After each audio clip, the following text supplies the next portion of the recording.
10.850 kuna. Upravo toliko prikupili smo u velikoj humanitarnoj akciji Moda sa srcem, koju smo organizirali u suradnji s udrugom Riječko srce. 10.850 puta hvala svima onima koji su sudjelovali u našoj humanitarnoj akciji. Prvenstveno hvala svim damama koje su kupile prekrasne haljine koje smo ponudili na aukciji. Hvala naravno i našim dizajnerima koji su nam velikodušno ustupili svoje najbolje komade. Hvala poznatim damama koje su svoje posebne haljine prepustili našoj aukciji. Hvala i udruzi Riječko srce na još jednoj lijepoj suradnji. Ekstravaganti humanitarna udruga Riječko srce još su jednom udružili snage za viši cilj. Prenamijenili smo akciju Sve za našu djecu koja je trebala biti za KBC onkologiju.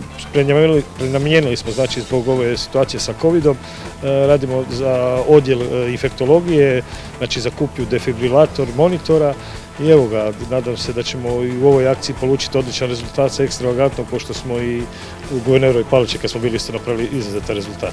A rezultat je i više nego dobar. Aukcija haljina poznatih dizajnera i domaćih zvijezdi privukla je veliku pažnju i što je najvažnije, privukla je kupce koji su učinili da smo korak bliže ispunjenju našeg cilja, kupnji defibrilatora za kliniku za infektivne bolesti Riječkog KBC-a.